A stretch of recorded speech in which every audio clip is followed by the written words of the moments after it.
I just wanna let you know, don't let this go. Wanna move on your own. We're not alone. I just wanna let you know, don't let this go. Wanna move on your own. We're not alone.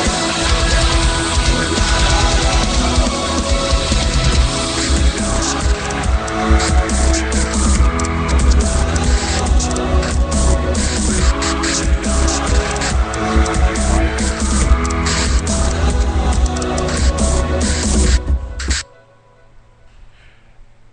That was It Lives, It Breathes, part 2. This is My Night Out Radio, DJ Psycho Eddie. In studio with us tonight, we have Rachel McIntosh. Hello. So, we already covered your first book, Little Yellow Stickies, briefly. Yeah, I was going to say there's so much more to that book, but yeah. We barely covered the chapter in the introduction. Right. But this is going to be what we call a teaser. So they will go out and actually purchase the book. They'll go to Amazon and they'll look up. Yeah. Amazon, where else? iTunes. What is it? iBooks, Kobo, Barnes and Noble. It's literally in every independent bookstore in Rhode Island. It's in Connecticut, a couple, and in Florida, a couple. But if you go to my website, www.rachel, RACHAEL, with another L, Macintosh, MCINTOSH.com. You can go look at everything, where it's located. But ultimately, if you really want to find it quickly, just go to Amazon and look up Little Yellow Stickies. That's the first one. And then you'll see the other ones hanging off the edge of that. Okay. Well, speaking of the other ones, let's talk about Bubbles Will Pop, the second book in the series. Right. That book is all about when Jocelyn, the main character, decides that the job at the defense contractor is a little too creepy for her. And she quits the job. She gives plenty of notice, and she goes off to have her babies. It turns out she's pregnant with twins. And the father of those twins is one of the guys she worked with who was in the mercenary division. And she wants to just have a normal life, and she starts investing in real estate. Of course, that's right before the housing collapse. And, of course, the housing collapse happens, and everything bad starts happening to her. She has MS, like I have MS as well. But it starts getting bad for her, and she tries an alternative type of medical treatment. And she realizes that the medical industry in the United States is a lot like how the military industrial complex works too. Flawed.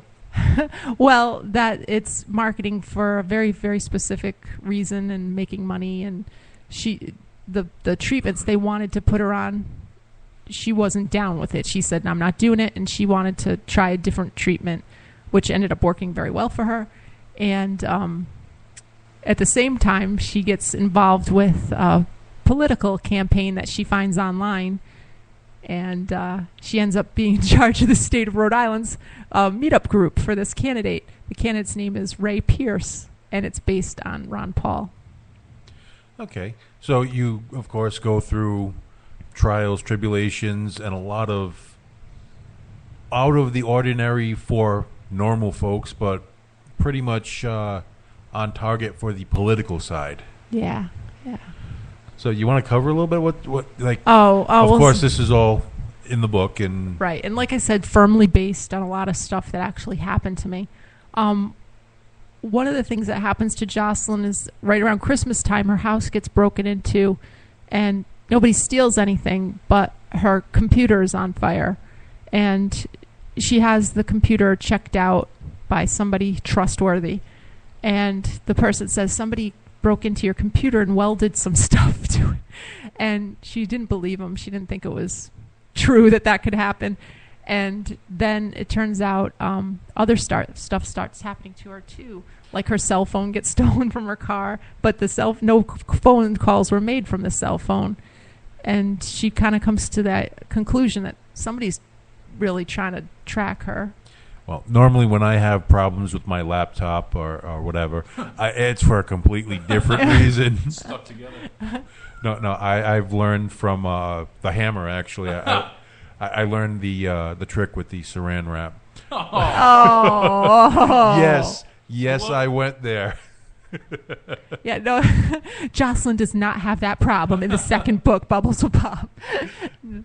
No. So, with all this stuff going on with Jocelyn, the character, how does she... obviously read the book and find out. I just answered my own question. But now, of course, you're taking writer's pen. I'm trying to word this carefully. Obviously, Jocelyn is based very close to you. What are some main differences between you and your character, aside from obviously the name? That's a very good question. Looking back on it now, well, the point is that I'm in the present time, and she's living through this stuff, and that's why these books were hard to write, because I had to get myself in the mindset of where I was then, and looking back on where I was then really affected me while I was writing the books. I think the second book especially, because there was a lot. The main character, Jocelyn, she goes bankrupt. Her health is horrible. The father of the children's running around. Some post-traumatic stress stuff's happening. She actually is a little more together than I was in real life. So I think that's the main difference. Okay. And then, of course, we get to book 3, which comes after 1 and 2, The Big Show. Now, this is the one that's going to be released. On September 1st, September 1st. Can you give us a little insight as to what's going on in The Big Show? The Big Show, Jocelyn decides that she's going to follow through with what Ray Pierce, the presidential candidate, had wanted them to do, and that was to take over the Republican Party and, save the world. So that's what she did, and she got herself elected, and she goes on to the Republican National Convention, and it turns out that it's not what she thought it was going to be, and she really did think it was going to be like one of those Saturday morning Schoolhouse Rock things where people, just people are going to vote and everything's going to be okay. But so her eyes are really open. Her eyes by this point in the book, she's gone. She's losing it. So she basically, by the end of the book, she starts wondering about. She has a conversation at the very end of the book, after everything's been disclosed about the RNC. She starts thinking about what is anarchy and would it actually be bad. So that's what the third book's about.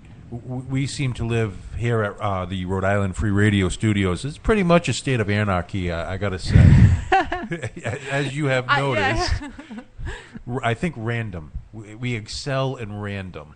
Yes. But now, of course, you have other books waiting. Yeah, I do. I have a bunch of other stuff waiting to happen.